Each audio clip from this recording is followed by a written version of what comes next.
It seems as if there's an ICE problem. Even ICE is having problem with ICE. I'm your immigration attorney, Sékou Clarke, and this week we will be discussing ICE and the top 5 things that you need to know about immigration custom enforcement, which is ICE.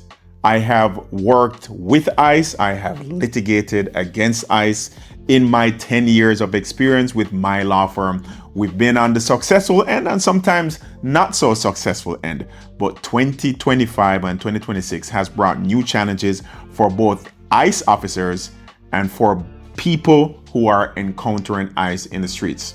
Top 5. Number 1, ICE agents are complaining that they have not received their $50,000 bonus that they should have received for working for ICE.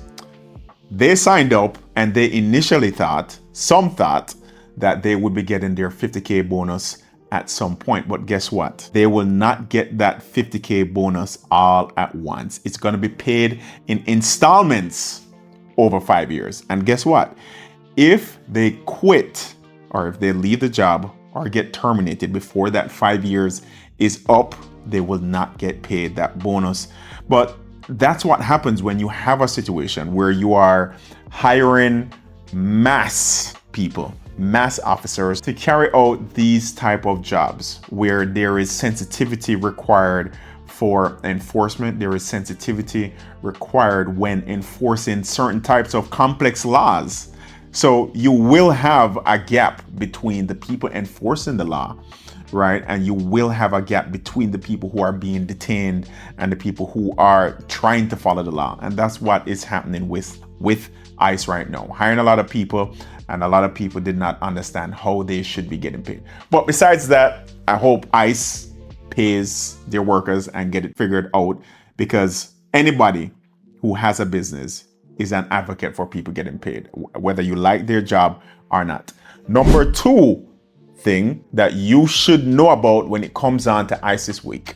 So a lot of DACA recipients, they have been receiving ICE check-in letters, and that should be extremely scary because, as you know, DACA, it is for dreamers. It is a temporary status. Thankfully, it has not been ended.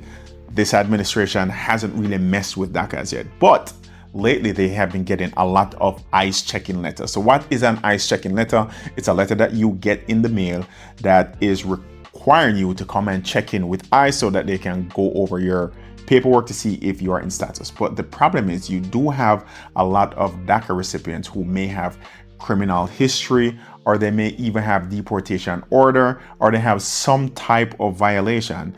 This is something that if you are a DACA recipient and you got an ICE check-in letter, you definitely want to consult an attorney, because it may mean you will be getting detained. And even if you are not DACA and you're getting a random ICE check-in letter, this is something that you definitely want to go over with your immigration attorney to see what your options are, to see if this is a good idea and how you can turn yourself in if and when you do turn yourself in. So very important to know, DACA recipients, this has been happening to a lot lately. And number 3, when it comes down to ICE, especially in my office, you would be extremely surprised the number of people who get detained by ICE, but it was not based on ICE actually going for them. It is because of family members, disgruntled employers, or spouses, or ex-girlfriends or ex-boyfriends. These are a high number of people that will call ICE on immigrants, whether they're illegal, having some type of immigration issue. This is an increasing number. I get cases within my firm of people trying to retain my firm to enlist ICE to go and detain someone that they married, a spouse that already got a green card and they are unhappy with the situation, or that spouse left them.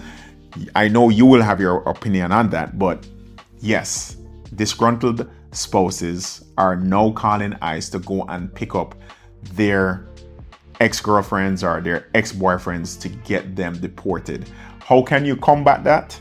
Don't tell people your business, or get your paperwork sorted out. But the other ways that ICE use to locate you, to find you, is they use your social media, right? They can use your tax returns, because as you know, IRS was now communicating with ICE. There was a Supreme Court ruling that came down that said that this is not constitutional, but it is happening. They can use DMV records, right? They can use state divorce records. They can use state criminal records. There are many different ways that ICE can get your information, have you on a list, make a determination of your immigration status, and they are able to find you. And last but not least, one of the most common ways, other than the X's, is your license plate. If you have a license plate and it is registered to you in your vehicle and you are undocumented or you do not have the proper status, they can run your DMV records through your license plate, and that is how a local state police officer can now stop you and contact ICE to come and pick you up. So that's definitely something else that you should know. Number 4, people, ICE, they do not need a warrant to detain you when you are in public. They do not need an arrest warrant to come and ask you what your nationality is or where you were born. All they need is a reason to believe that you are not from this country. And yes, the Supreme Court emboldened ICE to say that if you have an accent that is not American, if you don't speak English, if you work in somewhere that is highly populated with immigrants, they can come and ask you for your immigration documents. They have all the legal right because it is in the best interest of the nation. They may see immigration as protecting the nation's best interest, and the Supreme Court underscored that and said, if you look like an immigrant and sound like an immigrant, ICE can stop you when you are in public. However, and this leads me to number 5, if you are in a private property, ICE cannot just enter your property without a warrant. And guess what? It's not any type of warrant. It is a judicial warrant. It's not an ICE warrant. In order to enter your home, they must have a judicial warrant to enter your home.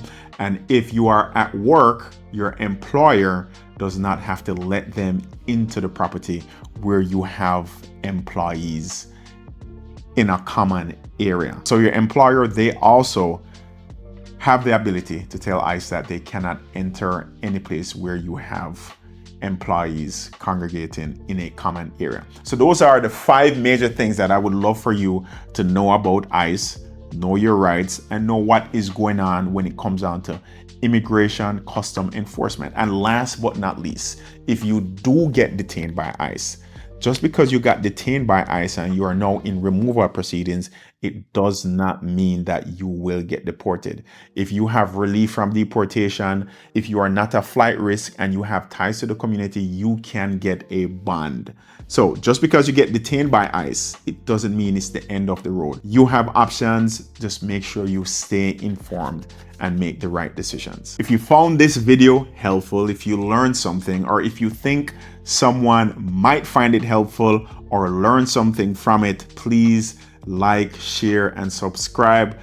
I'm an immigrant myself first and an attorney second. I am here to help.